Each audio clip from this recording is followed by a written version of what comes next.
Hey, Joe. How you doing, Brian? Doing well. You're a real estate agent. I am. You I are am. a real estate agent. I want to be one when I grow up. Yes. You are grown up. Yes. I'm looking right at a real estate. You're a real estate man. I am. Yes. You're a real estate boy. Now you're a real estate man. I have the real estate man designation now. I have achieved that. Is that the realtor, the National Association Realtor? No, that probably wouldn't be. That'd be kind of a that would be not inclusive, right? We can't really do that, can we? Oh yeah. It's a designation that's been around since olden times. So I guess it's become a bit archaic. You're a real estate man. Yes. There are many types of real estate agents, and speaking of niche real estate agents, well, before we get into that, I just want to say I want to buy a house. I want to buy a house next to a lake. Okay. I want to do that. That's a niche, right? Like lakeside properties. Yeah. Is there like real estate agents that just focus on like that? Is that a thing? There are. Yes. Around the Kansas City area, there aren't many lakes. So you wouldn't be doing much business if you focused on our lakes. But desert property. Yeah. Well, that's not going to work so good. But outside of major metro areas, one of the closest lakes to us in the Kansas City area, Lake of the Ozarks, there are certainly specialists down there. Around Table Rock Lake, that's getting very popular. Where's that? Where's Table Rock Lake? It's near Branson, Okay. on the south. What would that be? The southwest part of Missouri. Okay. I've never been to either one. I lived in this area for 20 years. Never once went to Lake of the Ozarks or Branson. I wonder if that is like my street cred is in check now for that. I wish you hadn't told me. Yeah. Yeah, didn't you have like a spot down there for a while? My grandparents lived down there, and my grandmother actually did real estate. Oh, down really? there at the Okay, lake. yeah. And then my parents and my dad's brothers have owned places down there, but I owned it. Now, my parents sold their place back in 2011, where it just got too tough for all of us to find time to be down there together. It's tough. Everybody's busy, and so for sure. it wasn't quite worth it for just once or twice a year to all be down there together. Yeah, you only use it around once. So you pay for it all year, or pay for whatever fees or taxes, and I'm assuming there's HOAs or something. Probably, I don't know, but like that sounds expensive if you're only going to use it twice. Lake of the Ozarks, HOAs are a different animal down there, but what I meant by all of us, like me and my brothers, my parents could make it down fairly regularly, but it was a big 5-bedroom lake house, and it didn't make much sense for just the two of them to go down. And that's a lot to heat and cool. And one day when we talk about HOAs, we'll talk about HOAs in metro areas versus lake HOAs. That's one of my favorite jokes to have, Joe. Like whenever we're looking at properties, is whenever he wants to buy something really cool, I always try to encourage him to do it so I can borrow it, which I think is a viable friend thing. Like, you should definitely get that so I can get a boat so I can use it. I'm not going to pay for anything. I'm not even going to clean it when I'm done with it, to be honest with you. No, and it's a good tactic if you do not want to own property. Get a close friend to buy it and just use it. Yeah. It's a solid strategy. It's like, man, I brought a 6-pack for the whole weekend. Yeah, well, the season. I thought that was per month. Yeah, One beer per month. Yeah. Yeah. So that's so lakefront niche. Is there any niches in Kansas City? That you jump off your head right now, like a niche realtor thing? Probably the most defined niche in Kansas City real estate is the condo market. A lot of the guys and gals who do condo sales pretty much just do condo sales because that is pretty specialized. And sometimes you'll even see agents that really their domain is just one building even. Really? Yeah. Now, that's not to say they wouldn't take a deal outside of their building, but maybe 80% of their business is referrals from within that one building. Is this like downtown Kansas City or condos like all over the metro or mostly downtown? Primarily downtown. Okay. Yeah. The condos in the suburbs aren't quite as one. There's not as many of them, and two, they don't for whatever reason, pick up those specialized agents.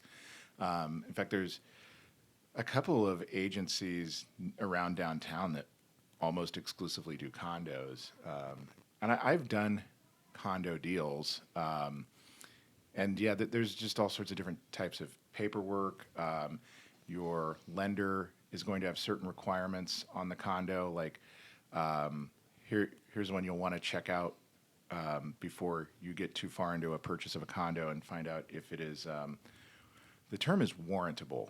And that is a term that refers to the lender's ability to loan on the property.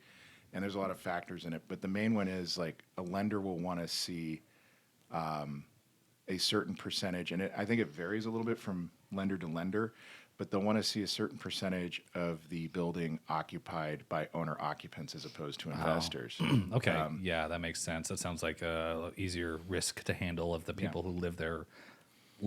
Like that's their residence as opposed to flipping it, I suppose. Or they're doing short-term rentals there, or even long-term rentals.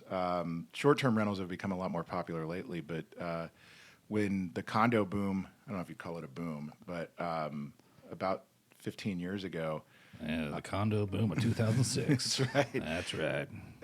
To revitalize the Kansas City downtown area, a lot of condo development was encouraged, and so that's when we got a lot of them, the early 2000s. And so maybe even going back further than 15 years. And so, yeah, they're a relatively new niche. I lived at 909 Walnut in downtown KC. That's not a condo, is it? Or is that count as a condo? They have units you can buy in there. Yeah, so, I remember that being a thing yeah. that they pitched to me. And I was just looking to rent. Yep. But I remember them saying they were talking about like all the stuff they had at the time. I'm sure obviously it's changed now, but I was wondering, looking into the lending of what it would be for that. Mm-hmm. I'm sure it had like some of the kind of stipulations you're talking about, like kind of not as opposed to buying a single family home, like a property like a house or something. Yeah. But it sounded like a cool idea. You could live downtown and all that. It was fun. Living downtown, by the way, is a lot of fun. It is. We have a downtown that's come a long way. Oh, yeah. Oh, yeah. It's so much fun. And walking the John's Big Deck, and that was during the, World Series was going on. And also, it was funny because Tanya and I were walking around one time, and it was down there at Power and Light, just like kind of getting used to the area, getting used to like our neighborhood. And we didn't realize this, but we walked in, and there was a Limp Bizkit concert. You just stumbled into a Limp Bizkit concert. Oh. And she's like, "What is this?" I'm like, "Well, this guy was popular when I was in high school. I really didn't listen to it, but it'd be kind of cool to see it, I guess." She's like, "Yeah, let's do it." So it's a concert. Let's do it. Yeah. And just so you know, Tanya's not a complete square. She just didn't grow up in the U.S., so she didn't get the Limp Bizkit culture. Yeah, she's from Ukraine. Yeah. I think he was international. She knows who Backstreet Boys are, though. So they're worldwide. Well, what do I think? I think Fred Durst, if he were to hear this, he would have some words with you, my friend. Oh, well. Joe, I'm also worldwide. Hey, man. That's my Fred Durst impression. What you gonna do now? I'm worldwide. It took me a second. Here's how little I know about Limp Bizkit. It took me a second to put together in my mind, who's Fred Durst? Must be from Limp Bizkit. Must be from Fred Durst. And 1,000 apologies to Mr. Durst if you do hear this. One, thanks for listening. Yeah, I don't know how you found this podcast, to be honest with you. This is Kansas City specific, but here we are. I hope you're getting something out of it. And two, nothing against you, man. I just haven't given your music a chance. I'll try some out on the way home, maybe. Joe's still, he's still listening to his Bruce Springsteen CDs. And he's probably wearing them all out. He's probably on this fifth Born in the USA or Born to Run, whatever it's called. The one with Bruce Springsteen with his backside with the handkerchief. Oh, that's Born in the USA. Where he's standing in front of and it's a ball cap. It's a ball cap. Yeah. Okay, excuse me. Yeah. Also, I was going. Here's a thing that you don't know about Joe is he does not enjoy gifts very much. So if you want to send him a gift, I'm not a good gift getter. Yes, and I know where you're going with this story. Yeah. It's one of my favorite. Well, stories. I have an update to the story because we were just at the same spot downtown here in Lawrence, looking around the antique shop. I saw an autographed photo of Bruce Springsteen that was only like $22. And I'm like, I should get this for Joe, but he'll get so mad at me. Well, The beginning of that story is we were roommates briefly, Mm-hmm, and you came home from downtown, and you go, "Hey Joe, there's a LP of Born in the USA still in the wrapper at this record store downtown, and I almost bought it for you, but then I remember how much you hate getting gifts, and I didn't buy it for you." And I just said, "Brian, thank you. That means so much to me that you would see that." And not buy it for me. And that was my sincere Yeah, sentiment. you were sincere. You're like, you telling me that is a greater gift than you buying that Yeah. for me. I don't know what it is. I'm just not a good gift getter. I don't. All right. I mean, well, you suffered through Christmases and birthdays. That must have do. been just hell on earth for you during those months. You say that in jest, but yeah, it is. Yeah. Oh my gosh. Which is funny though, because I think it's because I very rarely come up with a good gift idea for somebody else. I like to give, but it's just like, I don't know, and so I don't know. Yeah. Yeah. Well, okay. Well, maybe this podcast we can have a renaissance of your gift. People send Joe gifts. Let's just see what happens. Everyone listening to this, send him a gift. If I start, the best gift you could give me is signing an agency agreement and helping me, or me helping you buy a home or sell one. There we go. Okay, I like that. Yeah.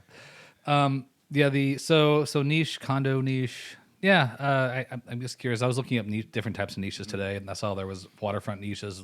Would luxury home be considered a niche?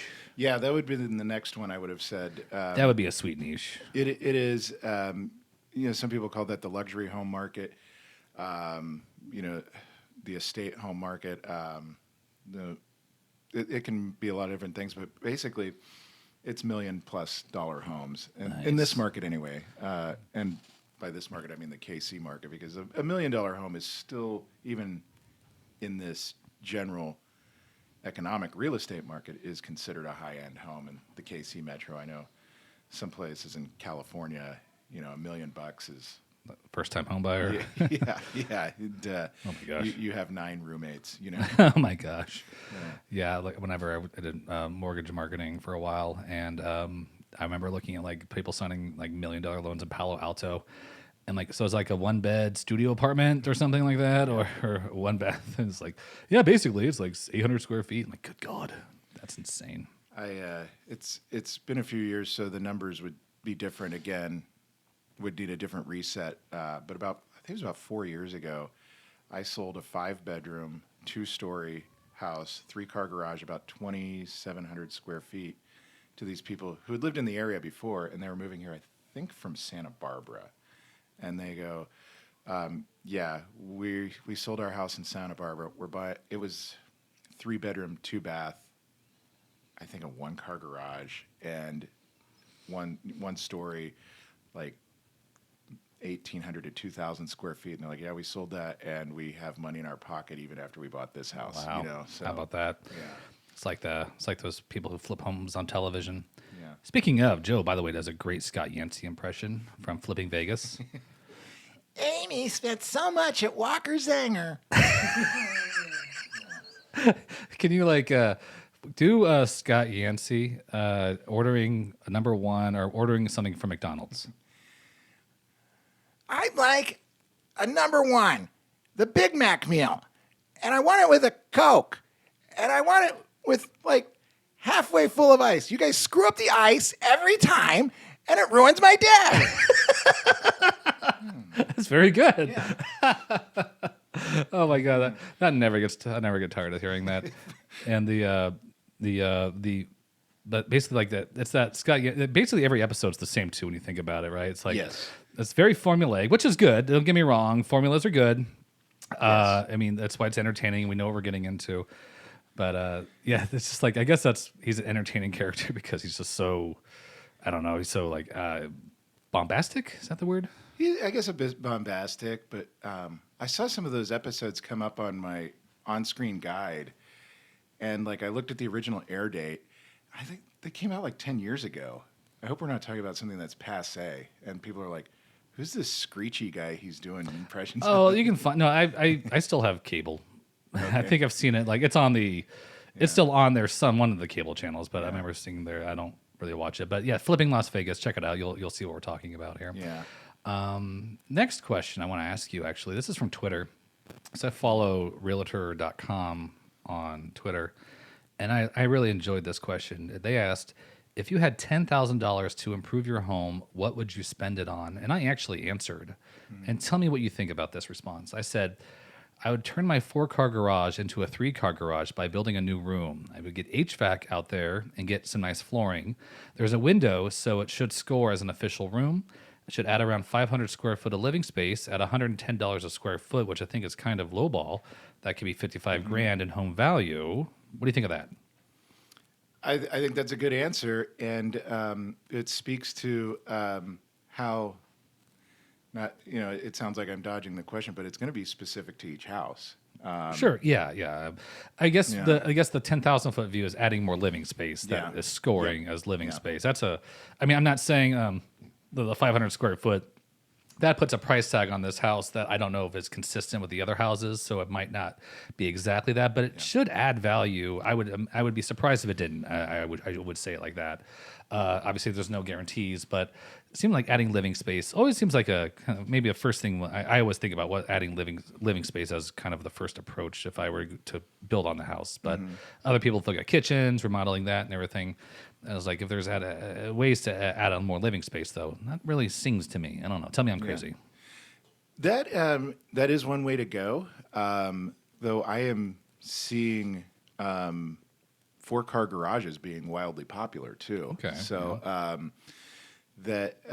it just kind of depends how you finish it, how it would connect with the rest of the house. That on your particular house, that's close to your kitchen, but you've already got a big kitchen, so I don't know that there'd be much value in expanding your kitchen. But Yeah. you don't really have a home office, so maybe That would be, you know what? Yeah. I would like that. That would be our new Yeah. studio space out there, and I can Yeah. record stuff out there. Maybe I should just buy a jet ski and use the 4-car garage, use Yeah. it that way, so actually use it like that. And you could just consider it staging. I've staged this tandem garage with a jet ski. I can use the jet ski, you know, as again, that's a business expense, I suppose. It is now. We talked about it on the podcast. I don't know. If you had 10 grand to update your house, what would you do? So I'm going to go back to the last house I lived in. So when I bought it, the kitchen was already pretty well renovated. That kitchen was sweet, by the It way. was It was really nice. It was a swank kitchen, yeah. So, and that was why I was one of the reasons I was able to sell it so easily again when I moved out of it. But the short answer is very generally speaking, kitchens, updating kitchens. Okay, all right. But since that kitchen was already updated, the next place you tend to go is your master bedroom or master bath, and that master bath I had needed some, functional improvements. I mean, it wasn't bad. The previous owners had put in a nice walk-in shower, but it didn't have a private stool room. And Yeah, I gotta say, I've seen Yeah. that in a number of houses too, where you have this big master bathroom, but it just opens up into the bedroom. There's no privacy there, and that is not how I like to do things when it comes to time to use the bathroom or using the facilities in the restroom. I need a closed door. I need some space. I need some privacy. But I've seen a couple of other friends' houses where it just walks in there. There's no way to close the door. The toilet's it's just there. Yep. And the shower's just there. I'm like, this seems odd to Yeah. me. It's not for me. It's not for some people. Obviously, people are okay. I'm just talking about myself here. Not for me. Yeah. Nah, I need some privacy. Well, there's a certain price point you get to, and I say just generally speaking, it's probably around 300,000 in the Kansas City market, maybe a little more now that prices are elevated. But at about that point, you kind of expect a private water closet in a master bath, and there's just certain expectations you have, and so yeah, that would be something that would add value. The house I was living in had a fenced yard, but it had a very old fence. I probably would have spent some money improving that. So I wouldn't have necessarily put it all in one place unless that master bath, creating like a private stool room. If I had the money on your backyard of that house, Yeah. I would have leveled out your backyard because it had a huge incline, the Yeah. plane went like from from Yes. the base of your property to like down. It was very steep. It was like running those football drills that the football players run up Yeah. and they go back down. That thing was steep. Yeah. So I would have put some dirt down there and maybe level that out. Can you do that? You can, and I kind of did at one point, and it washed away. It was such a steep grade.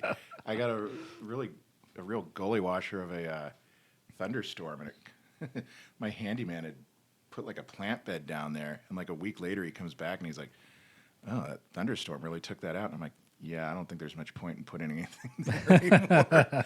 But yeah, it was a steep yard. Every time I mowed my yard, my quads were burning from. A little workout there, yeah. Nice.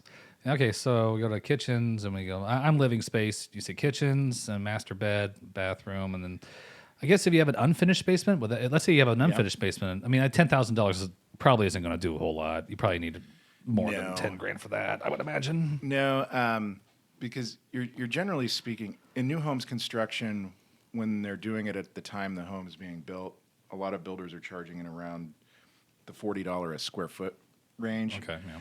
And so you could do like a family room, for that, but it adds up quick in basements because a lot of people want to do some sort of entertainment center or a bar, Yeah. and people want to.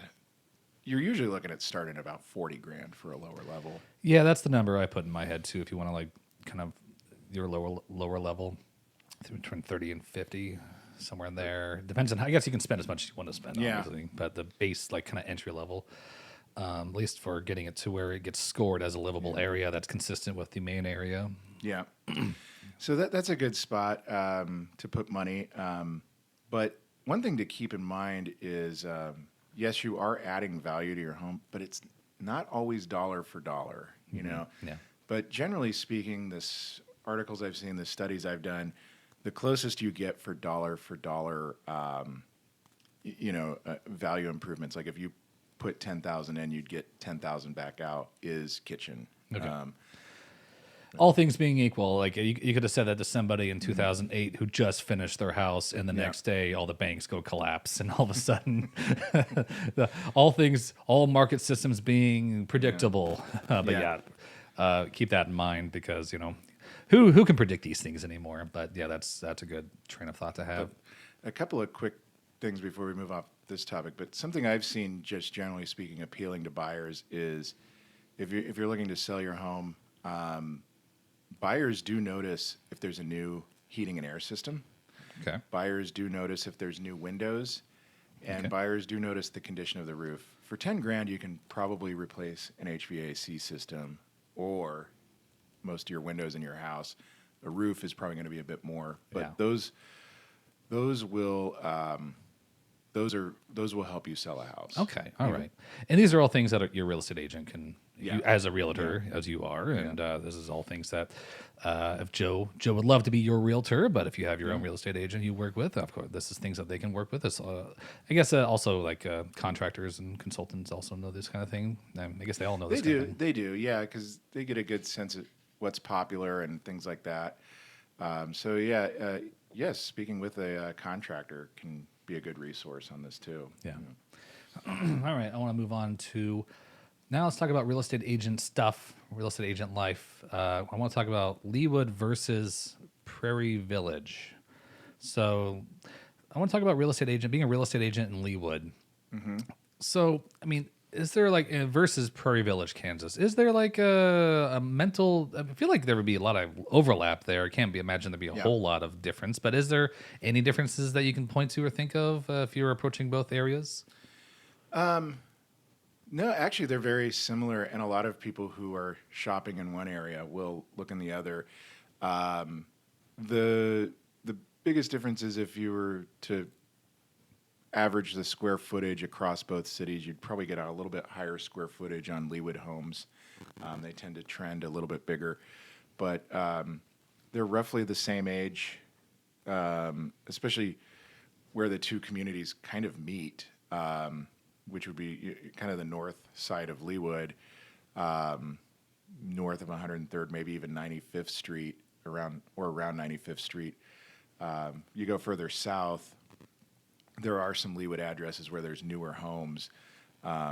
New homes in Prairie Village are fairly rare. Usually something was torn down to build a new home there because it was mostly built out probably before, say, 1970. Is Prairie Village in like tear down, build new homes territory at this Yeah. point? They are. Well, yes.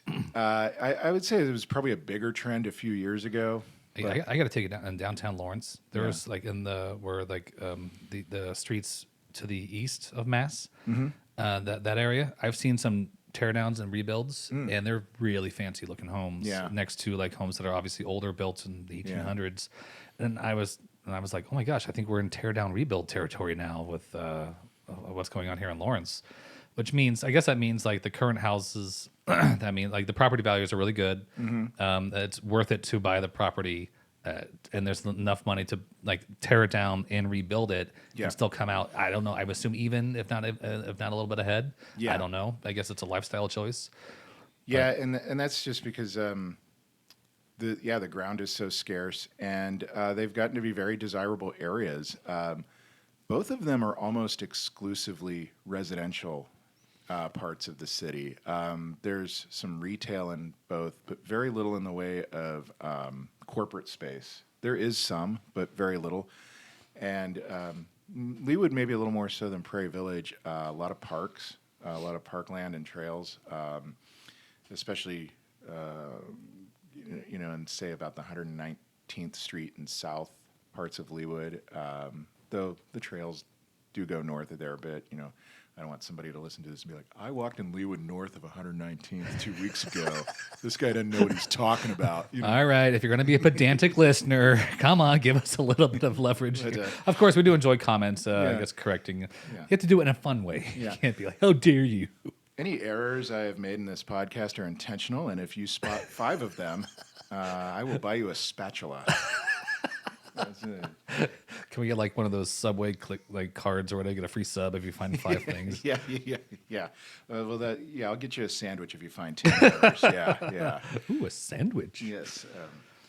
I'll go for the footlong too. Oh wow. Yeah, Okay, we're pulling out all the stops Yeah, here. but no chips or drink. Oh, I'm not made of money here. But anyway, back on topic. Prairie Village versus Prairie Village, Kansas versus Leawood. So Leawood more park space. Is that what I heard? And then Prairie There Village. is more of it in Leawood. Okay, yeah. yeah. But there's probably bigger differences between Prairie Village and Leawood as you kind of look at them as similar communities. Whereas if you compare them to Overland Park, one, geographically, I think Overland Park is just bigger. But there's a whole lot more corporate space in Overland Park. And, it's depending on where you look, it can be either right next to Leawood. It's borders Leawood more than Prairie Village, but there's parts of it right next to Prairie Village too. Yeah. So, Yeah. Oh gosh. Yeah. These are things that just I'm hiding. I feel like I'm hiding over here in Lawrence sometimes because you've been eat, sleep, drinking, breathing Kansas City for as long as I've known you, right? So yeah. you know the areas and so like I do like this. I've been looking around like the amenities we have here in Lawrence, and I don't know. Do they have like in Prairie Village around here in Lawrence? They have like the Parks and Rec. They have like city gyms you can use, or that are worked into your tax codes and all that stuff. Do they have anything like that over there, or is it like I don't know? I don't know if that's a specific to Lawrence thing, or like is it? I guess amenities. I guess. Yeah. What kind of amenities do they have? Sure. No. There's probably one that I'll think of later, but I think pretty much every city around the metro has like community centers and stuff. The ones that are coming to mind are in like Lenexa has a lot of them, and Overland Park has a lot of them. Yeah. Do they have more than like one dumbbell? We have to share the dumbbell. Can we get more dumbbells, please? There's like only 4 of them. As high as the property taxes are in Prairie Village, they better have more than one. Yeah. So there's a lot of talk about expanding this, but can we just get like more dumbbells? Or anything heavy, I'll take rocks if you have them. If you want to like screw, I don't know, screw like a lead pipe into a fucking rock, I'll do it. I almost cussed there. Excuse me. Yeah. Yeah, Prairie Village stocks their gyms with rocks they have hauled out of like Olathe and yeah. Yeah, it's ancient Greece style. That's how gladiators trained. That's what we're gonna do. That's why we have such a good football team. We train like gladiators. Most workouts there are putting on a weight belt, picking up a large rock, lifting it over your head, holding it there while your arms shake, and then dropping it, and you just go home. You know. Yeah, it sounds like a strongman competition Yes. on ESPN, basically. Yeah. A keg, throwing a keg as far as you can. Yes. Not many people know this, but these Scottish Highland Games were invented in Prairie Village. Is that true? That's a fact. I did not know that. Yeah, if That's me getting my free sub. Click. that's right. One fact closer. Oh yeah. So okay. So Leawood versus Prairie Village. Okay, before we close out this episode of the podcast, any closing thoughts on Leawood versus Prairie Village? I don't know. You've lived around long enough. What do you have to say about each one of them individually? Both lovely communities, and for people who are looking for the classic suburb environment with like tree-lined streets and things like that, both Prairie Village and Leawood offer that. It's one of those areas where you're getting homes that are starting to be, well, now probably a lot of them getting close to 50 years old, maybe a little more, because a lot more. Prairie Village was built in the 50s and 60s than Leawood, but still, that means where I'm going with this is you're getting old growth trees, in your yard and things like that, which also mean if you're buying a home there, get a sewer scope. Get a sewer scope. This podcast brought to you by Sewer Scoops. I'm sure Milwaukee makes one, or DeWalt, or who knows. Well, you'd want a professional to do it, but a sewer inspection. Okay. A sewer inspection with a sewer scope. Yes. So have a neighbor who's a professional and have them come over. Yeah. Or them, have whoever they are come over. Yep. Yeah. If a guy just shines a light down there, it's like, yep, good. I don't know. I might need a second opinion on that one. Yeah. All right, Joe. Good podcast. Feeling good about this one, too. Yeah. Oh, my gosh. And apologies to the people of Leawood and Prairie Village if you start seeing a land rush because of this podcast. Yeah. Or you're welcome. Or you're welcome. Yeah. The millions who listen to it are coming your way. There you go. All right. And with that, subscribe to the Kansas City Real Estate Podcast with Joe Stevenson, Joe the Realtor. I'm the host, Brian Reynolds. And that's episode 4. Tune in next time. Thank you.